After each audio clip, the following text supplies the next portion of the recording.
आप देख रहे हैं नेट्रिक न्यूज, साहस सच कहने का। नमस्कार, नेट्रिक न्यूज में आप सभी का स्वागत है। मैं हूं आपके साथ सपना दुबे। लोकसभा चुनाव 2019 की ये लड़ाई अब महाभारत का रूप ले चुकी है।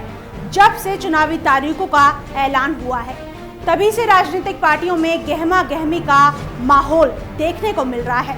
सभी पार्टियां चुनाव में वोटों को साधने के लिए लगातार रैलियां, सभाएं और बैठकें कर रही हैं।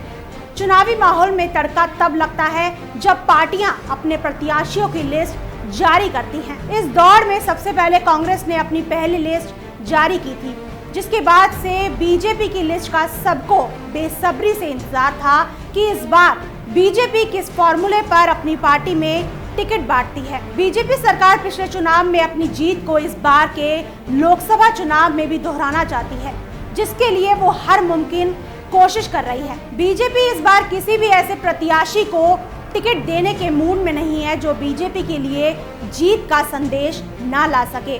बिहार में एनडीए ने अपने प्रत्याशियों की लिस्ट जारी कर दी है। इस बार की लिस्ट सामने आने के बाद बीजेपी के 3 दिग्गज नेताओं को बड़ा झटका लगा है। आपको बता दें कि बिहार बीजेपी प्रभारी भूपेंद्र यादव ने बीजेपी जनता दल यूनाइटेड यानी जेडीयू और लोक जनशक्ति पार्टी यानी एलजेपी से 39 उम्मीदवारों के नामों की घोषणा कर दी है। भाजपा ने पटना साहिब से बीजेपी के बागी नेता शत्रुघ्न सिन्हा का टिकट काटकर केंद्रीय मंत्री रविशंकर प्रसाद को मैदान में उतारा है। ये बात तो सब जानते हैं कि शत्रुघ्न सिन्हा हमेशा से ही अपने विवादित बयानों को लेकर अपनी ही पार्टी को घेरते रहते हैं।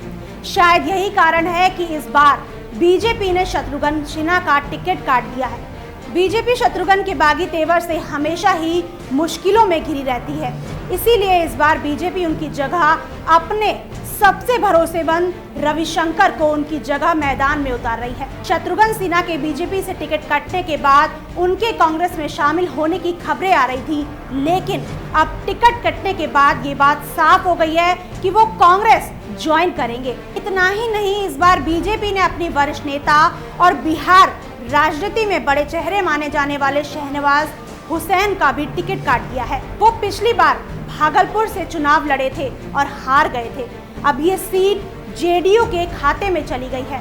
बीजेपी नेता आरके सिंह को आरा से टिकट दिया गया है और गिरिराज सिंह एक बार फिर लौटकर बेगूसराय आ गए हैं। उन्हें इस बार बीजेपी ने नवादा की जगह बेगूसराय से मैदान में उतारा है।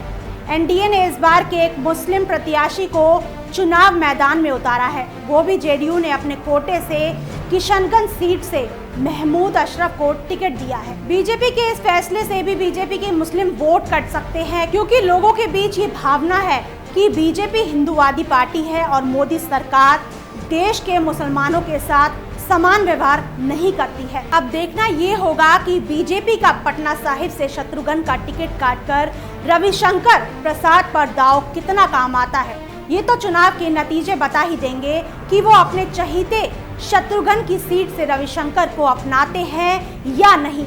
लोकसभा चुनाव में जीत के लिए बीजेपी का अपने बड़े चेहरों को चुनाव से दूर रखने का ये फैसला क्या रंग लाता है।